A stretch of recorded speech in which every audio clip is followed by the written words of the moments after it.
Bueno, en primer lugar, muchas gracias a vosotros por darme la oportunidad de estar aquí y de compartir con todos ya, bueno, pues con la cantidad de participantes que estoy viendo que están. Es un honor el poder llegar a tanta gente y bueno, y agradeceros pues eso, esta oportunidad básicamente. Bueno, en primer lugar, aquí a mí me gustaría primero plantear el por qué hemos decidido realizar esta jornada en dos conferencias, digamos, diferentes o en dos ponencias diferentes, una centrada más en lo que son los equipos de trabajo, puesto que si vemos en este nuevo Real Decreto Ley 28 del 2020, indican que el teletrabajo es aquel trabajo a distancia que se lleva a cabo mediante el uso exclusivo o prevalente de medios y sistemas informáticos, telemáticos y de comunicación y de telecomunicación. ¿Qué quiere decir esto? Esto quiere decir que uno de los aspectos importantes es el equipo, pero hay otro aspecto también muy importante, que es un trabajo a distancia, un trabajo realizado en un entorno diferente al de la oficina. Y esa es la justificación de esa segunda ponencia de mi compañera María Sánchez. Entonces, empezando por esta primera, vamos un momentito a ver si puedo con ustedes compartir pantalla. Que me disculpen. Bueno, entonces, ¿qué aspectos? Un momentito, perdón.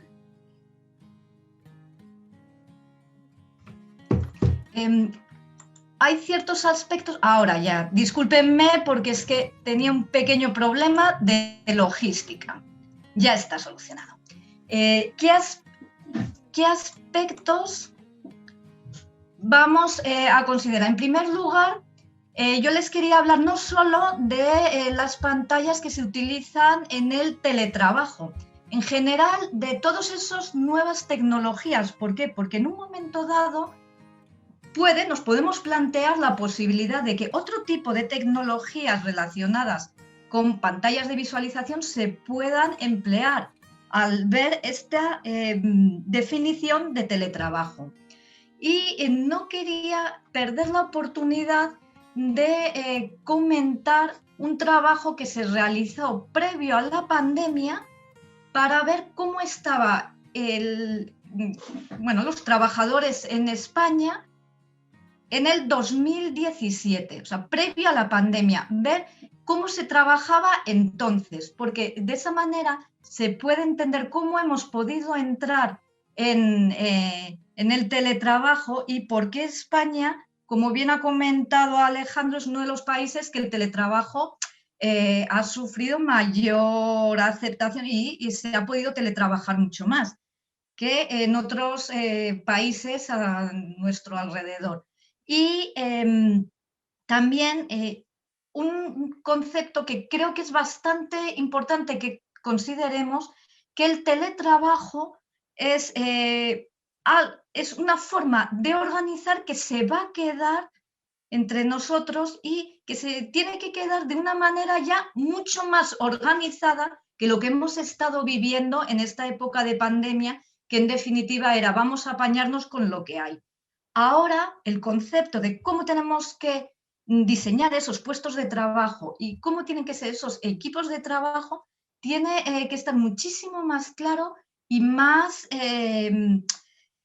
y que cumplan unos mínimos determinados y que cumplan pues ese Real Decreto de pantallas bueno, y con las especificaciones y con y que se puedan adoptar las medidas preventivas, pues como si estuviéramos en nuestra propia oficina.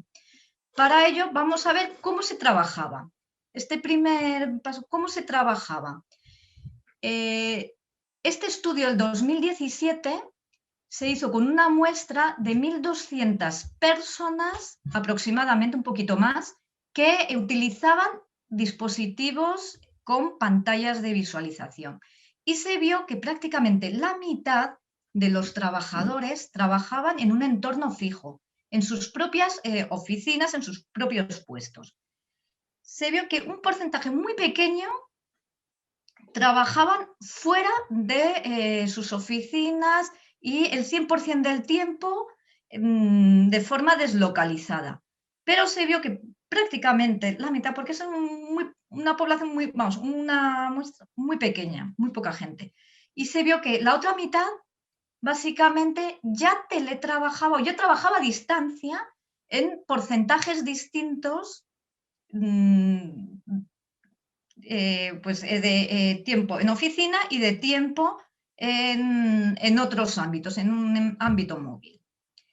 Esto ya en el 2017, que nos hace ver por qué las empresas y los trabajadores ya estaban preparados prácticamente para el teletrabajo.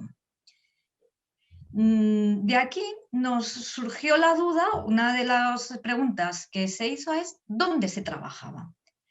La mitad trabajaban en un puesto fijo, pero el resto, ¿dónde eran los sitios donde se trabajaba? Entonces se preguntó si trabajaban en despachos, en salas o en otras estancias, en lugares públicos. Y nos llamó mucho la atención en otros lugares que vemos que una frecuencia alta, pues decían que trabajaban en otros lugares. En medios de transporte nos salió bastante, pero en definitiva nosotros nos vamos a centralizar en aquellos que trabajan desde casa. Otro aspecto que preguntamos es cuánto tiempo y qué tipo de equipos se empleaban.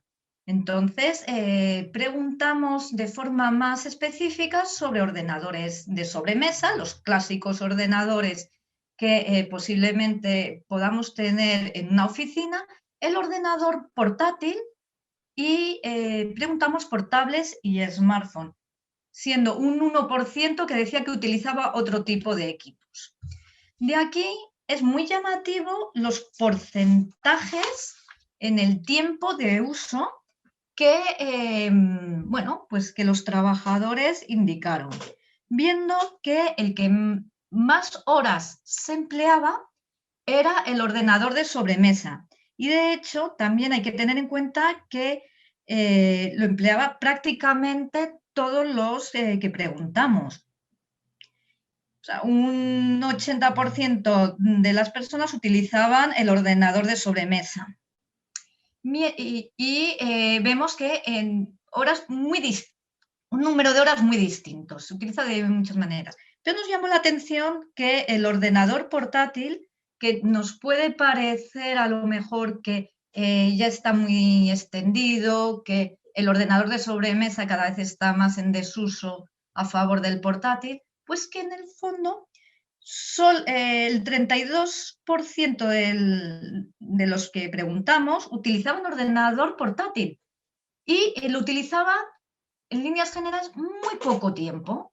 Vemos que prácticamente se utiliza una hora o menos. Y esto con respecto a la tablet, solo lo utilizaba un 11% de los que preguntamos y muy poco, y el 89% de las personas menos de una hora. ¿Esto qué quiere decir? Que la tablet se utiliza muy poco en ámbito laboral y lo que se utiliza poco tiempo en líneas generales, pero no hay que perderlo de vista porque el día de mañana esto hay que seguirlo porque puede cambiar esta tendencia. Bueno, y la cosa es que ya ha entrado en el ámbito laboral y ya se usa. Con respecto al smartphone, nos llamó la atención las respuestas porque vemos que un porcentaje muy alto de personas utilizan el smartphone y las contestaciones de cuánto tiempo se utiliza son muy variadas. Incluso parece que se utiliza más que el ordenador de sobremesa. Entonces nos llamaba la atención y nos dimos cuenta que quien planteó mal la pregunta fuimos nosotros, porque el smartphone, además de ser una pantalla o un dispositivo con pantalla de visualización, es también un teléfono. y ni distinguimos el uso, ni concretamos que nos dijeran el tiempo de visualización del smartphone. Y también es verdad que el tener el teléfono encima de la mesa activo por si nos llaman, también es una forma de usarlo. Entonces, creemos que aquí hubo una mala interpretación de cómo se utilizaba el smartphone. Pero en definitiva, respecto al teletrabajo, lo que más se va a utilizar va a ser ordenador de sobremesa y ordenador portátil, siendo la tablet que por el momento el uso es muy pequeño. Y nos planteamos qué riesgos se producen, qué riesgos ergonómicos, porque aquí solo nos vamos a plantear los riesgos ergonómicos. El teletrabajo y los nuevos dispositivos los podemos ver desde muchos enfoques. Y aquí va a ser exclusivamente desde el punto de vista ergonómico. Y nos planteamos los tres tipos de bloques de riesgos que, bueno, pues, que podían generar las pantallas de visualización. Por un lado, aspectos relacionados a la vista, aspectos relacionados con la postura mantenida en el tiempo y daños físicos, y por otro lado, aspectos relacionados con la carga mental. Empezamos porque si preguntamos, o esto es bueno, pues de la Agencia Europea, unas estadísticas que nos indican que el 60% de los trabajadores indican que o identifican los trastornos musculoesqueléticos como su problema de salud principal identificado con el ámbito laboral. ¿Esto qué quiere decir? Que parece que el principal problema viene de esos riesgos físicos relacionados con la postura. Entonces, empezando por esos daños físicos, hay tres aspectos que me gustaría comentar. Ven ustedes aquí que hay una gráfica. Esa es la gráfica del resultado de esa encuesta que les digo del 2017, cuando se le preguntó a las personas sobre los dolores o molestias en distintas zonas del cuerpo, viendo que la gente indicaba que tenía más problemas en la zona del cuello, hombro y cabeza, principalmente, y la zona alta de la espalda, o sea, todo concentrado en esa postura mantenida, pero esa postura mantenida incorrectamente y con el cuello encorvado hacia adelante. Sobre todo, esas malas posturas van a determinar una serie de trastornos musculoesqueléticos que vamos a ver un poquito cuáles son los principales, pero claramente viendo que la gente indicaba en esa encuesta que la zona donde tenía más molestias era la zona del cuello, cabeza y hombro, pues es previsible que los problemas vayan a ir derivando en cervicalgias y problemas de este tipo. Por otro lado, también muy relacionado con el tema de las posturas mantenidas están aspectos relacionados con el comportamiento sedentario. Aquí quiero dejar claro que el sedentarismo, que es un aspecto que parece que está bastante de moda, es un problema muy importante básicamente de la sociedad en general y es un comportamiento. Las personas son las que son sedentarias. No son sedentarios los equipos de trabajo en los que estamos. Es verdad que si nuestras funciones son fundamentalmente de estar sentados en una postura determinada, sedente, y mantenida durante un tiempo, es previsible que nuestro comportamiento, que vayamos tendiendo a una situación de generalizar ese sedentarismo en nuestras vidas. Pero este comportamiento sedentario se puede modificar y se puede intentar que no sea tal, y por lo menos en el ámbito laboral se pueden aplicar una serie de medidas, que son las que vamos a ver algunas de ellas, y por otro lado están aspectos relacionados a nuestra vida privada, que también podemos intentar no ser sedentarios en bueno, pues en esa franja de nuestro tiempo. Vamos a pasar a ver esos principales problemas o principales trastornos musculoesqueléticos que podemos encontrarnos. El principal, como hemos visto, es en esa zona del cuello, zona alta de la espalda y hombros. Lo principal, la cervicalgia, por supuesto, que es la rigidez en el cuello, el dolor de hombros, espalda, pudiendo llegar incluso a producir mareos, dolores de cabeza, náuseas, incluso modificaciones de la columna cervical.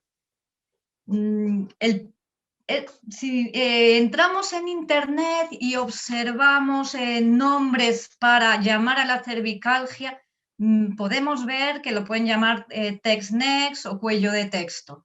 No deja de ser lo mismo que se conocía hasta entonces, una cervicalgia. Pero se justifica por esa postura mantenida, por ejemplo, con los móviles.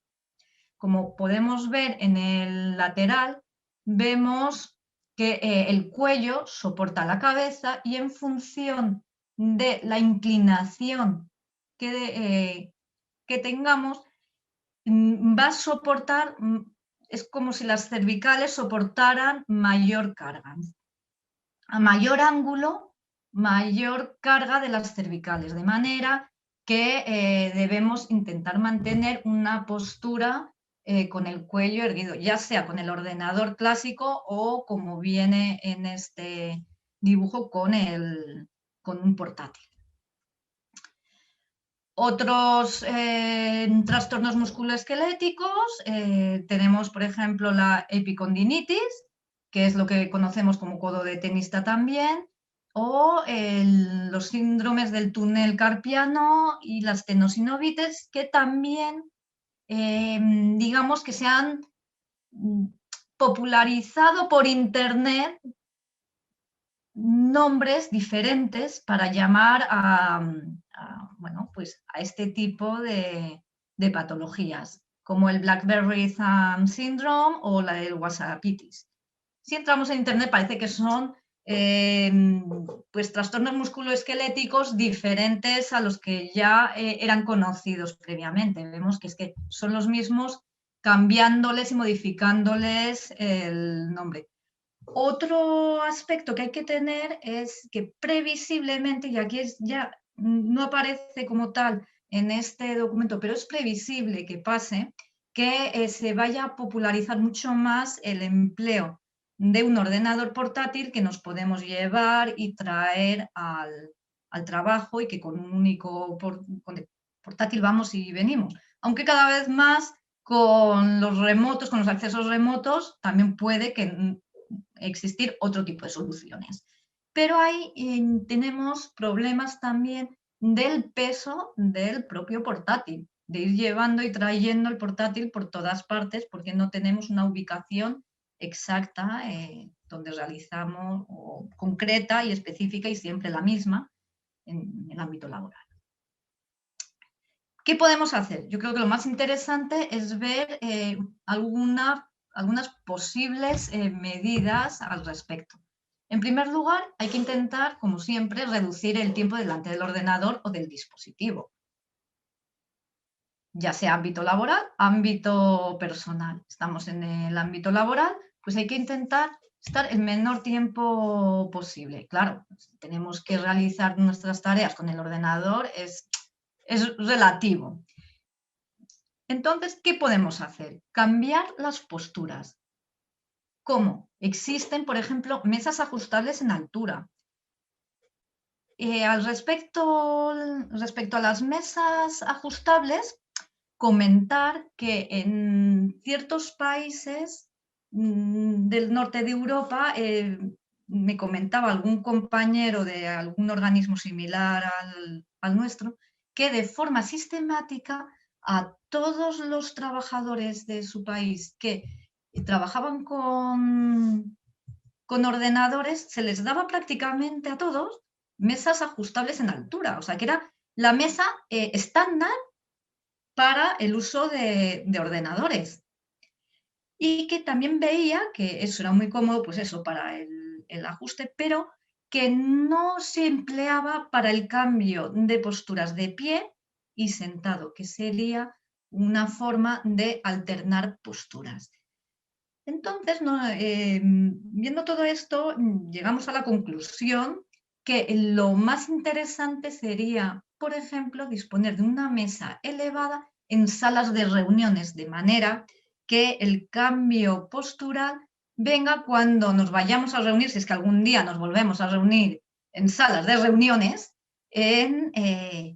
a la hora de estar en esa sala, realizamos unas reuniones cortas, directas a lo que queremos tratar y con un cambio postural. Otra forma de cambio postural es realizar para reuniones de poca gente, de máximo 3 personas, reuniones activas. Es decir, en lugar de estar en una mesa los 3 alrededor y hablando de lo que corresponda, vamos a hacer lo mismo, pero moviéndonos y caminando.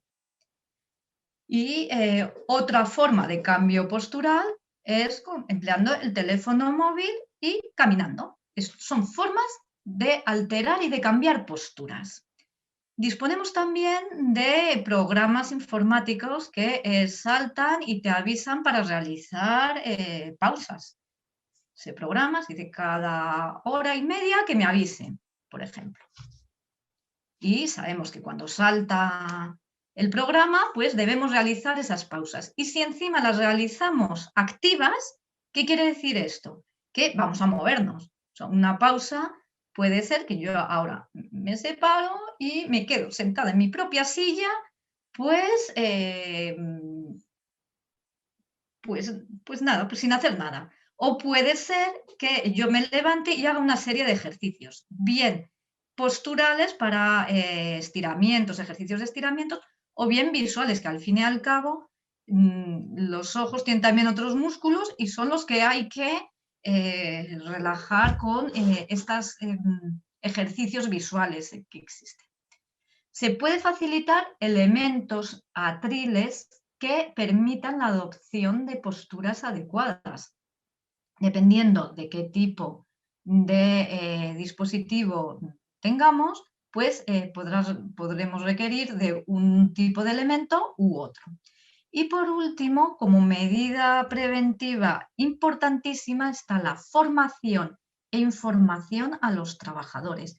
Pero una formación e información que sea clara, que llegue al trabajador y que permita una modificación de esa conducta. Porque muchas veces la formación e información es un mero trámite legal que el trabajador recibe una charla, se firma en un sitio y ya está. Pero lo interesante de la formación e información es conseguir aprovechar la información para cambiar de hábitos y para poder facilitar la información adecuada para poder llevar a cabo todo esto de forma pues, adecuada, porque a veces son pequeños detalles los que pueden hacer que una persona acabe derivando en un trastorno musculoesquelético o no, por un pequeño ajuste. Entonces, el promocionar la higiene postural es básico y fundamental en estos. Bueno, vamos a pasar por los daños para la vista. Aquí, digamos que tenemos como 3 tipos de posibles síntomas. Por un lado, las molestias oculares, que serían aquellos un poco más físicos. Los trastornos físicos, pues como el picor, el ardor, la sequedad de los ojos, el lagrimeo, todo este tipo de molestias oculares. Por otro lado estarían esos trastornos un poco más visuales de visión borrosa, visión doble, cosas de estas que son más improbables. Y por último, los síntomas extraoculares como cefaleas, vértigos, molestias. En definitiva, hay varios aspectos a considerar. Por un lado, es importantísimo que cada uno tengamos bien ajustado nuestra graduación de vista, la que tengamos por nuestra vida personal y por nosotros y por,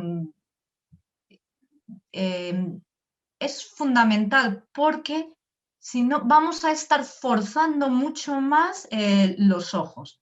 Vemos que en esa encuesta que se hizo en el 2017, los ojos cansados son, digamos, el principal problema que las personas, bueno, pues indicaron relacionado con los daños para la vista. ¿Cómo podemos actuar en estos casos? Podemos controlar las condiciones ambientales, controlando fundamentalmente los aspectos relacionados con la humedad ambiental. Conseguiremos que el ambiente, al tener la humedad apropiada, el ojo no se seque y mejoraremos muchísimo esas molestias oculares. Si disponemos ya de la graduación adecuada, disponemos de una humedad adecuada, nos queda el otro aspecto que es el más importante, tener una buena iluminación. Una buena iluminación consigue que el ojo no tenga que forzar a distintas distancias ni a la hora de focalizar nuestras tareas. Y como no dejan de ser unos músculos, el ojo tiene una serie de músculos, pues es importante que se recuperen del esfuerzo. ¿Cómo? Con pausas y descansos, favoreciendo esos distintos enfoques visuales. Respecto a la sobrecarga, la carga mental, indicar que aquí vamos a hablar de sobrecarga mental. Entendemos que no va a haber infracarga mental porque parece que no está asociado y indicar que vemos que estas gráficas se ven mucho más grandes. Se ven mucho más grandes primero porque la escala de las anteriores iban de 0 a 10 y estaba de 1 a 5.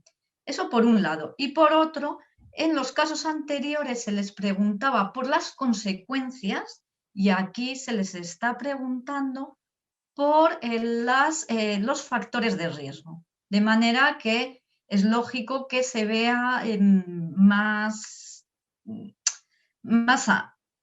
grandes las gráficas. Vaya, que haya más gente que nos indique que las demandas cognitivas y la complejidad de la tarea puede ser un problema en su trabajo. La sobrecarga puede ser cuantitativa o cualitativa. Cuantitativa por las distintas tareas que se realizan. Es verdad que con las nuevas tecnologías nos encontramos situaciones en las que uno mismo gestiona cosas que antiguamente no las gestionaba. Parece que somos una pequeña oficina que lo hacemos todo uno mismo. Antes, por ejemplo, a lo mejor el que te gestionaran un viaje, cuando se podía viajar, pues te lo gestionaban una persona encargada de eso. Ahora ya no. Antes había secretarias que te podían escribir alguna cosa, ahora ya no. Entonces, todas esas modificaciones de hacer uno mismo todo hace que se genere una sobrecarga cuantitativa en el sentido que hay más aspectos a considerar. Y por otro lado, cualitativa. Esto es un ejemplo, pero puede haber más. Cualitativa en función de la calidad. Parece que como estamos en una sociedad hiperconectada y que disponemos de información de todo, parece que debemos facilitar unos informes y debemos facilitar un trabajo de una calidad mucho mayor que antes, siendo un montón de información la que debemos procesar y la que nos puede suponer pues, una sobrecarga cualitativa.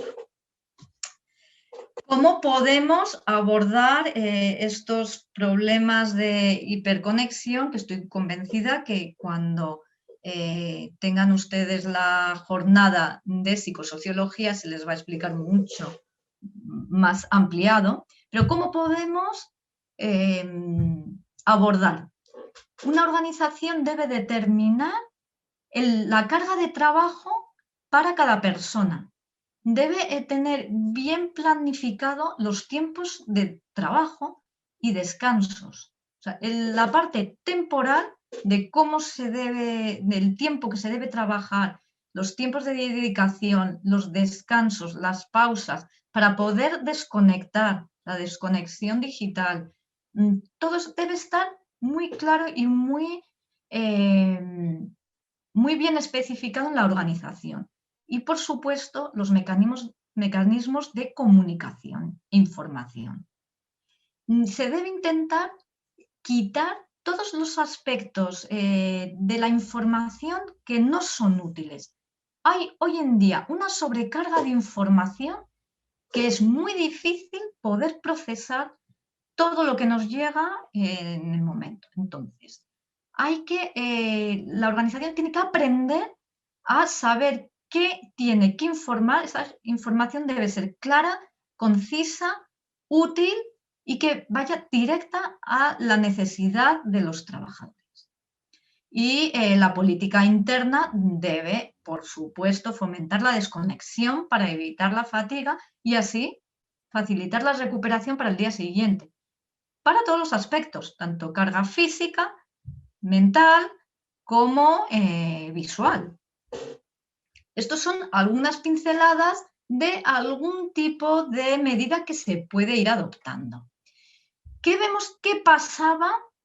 Y esto ya es un poco casi como crítica. ¿Qué pasaba en el 2017? En esa encuesta preguntamos a los trabajadores sobre qué medidas preventivas se les había facilitado y nos indicaban que los trabajadores consideraban que se les proporcionaba mobiliario adecuado para la postura. Solo un 67, casi un 67% de los trabajadores consideraba esto. Aquí, ¿qué puede ser? Que no se les haya facilitado mobiliario, que el mobiliario, según el trabajador, no es el adecuado porque no sepa ajustarlo o porque realmente se les ha facilitado y no es el adecuado. Cualquiera de ellas es una ineficacia a la hora de adoptar esa medida. Sea adecuado o no sea adecuado, ese mobiliario de ese 40 y tantos por ciento, de ese 40%, no está bien. Lo mismo con los dispositivos. Solo un 60% consideran que el dispositivo es adecuado. Incluso un 57% consideraba que tenía evaluación de riesgos de su puesto. Esto quiere decir que o bien no la tenían o bien no les había llegado los resultados a los trabajadores para ser conscientes de qué es lo que decía la evaluación. Respecto a la formación... Teresa, te quedan 5 minutos. Gracias. Respecto a la formación, considerar que pasaba algo parecido. La formación sobre ordenadores la había recibido o era consciente de ello un 40%, siendo ineficaz para ese 60% de la población. Y lo que es peor de todo, si estábamos utilizando otro tipo de dispositivos, solo un 15% era consciente de esa formación. Es fundamental abordar la formación y una formación eficaz, que sirva. Respecto a las pausas, estábamos mejor y un porcentaje bastante más alto podía decidir cuándo realizar las pausas. Otra cosa es que luego, una cosa es que podamos decidir y otra cosa es que decidamos hacer las pausas necesarias, que ese es otro tema. Por último, vemos que es bastante interesante que las organizaciones podían favorecían la posibilidad, más que favorecer, se podía realizar consultas fuera del centro de trabajo. ¿Esto qué quiere decir? Que más de la mitad de las empresas estaban en disposición de poder teletrabajar. Por último, quería comentar que toda esta información y mucha más la tienen a disposición en estos tres documentos. El primero es el informe o, digamos, el documento que salió a raíz de este proyecto que les estoy comentando del 2017. También disponen de un artículo en el que se sacan algunas conclusiones al respecto y, por último, una NTP donde se especifican con un poco más de detalle los riesgos ergonómicos en el uso de las nuevas tecnologías con pantallas de visualización. Y por mi parte, esto es todo. Luego en las preguntas pues ya continuaremos un poquito más. Muchas gracias.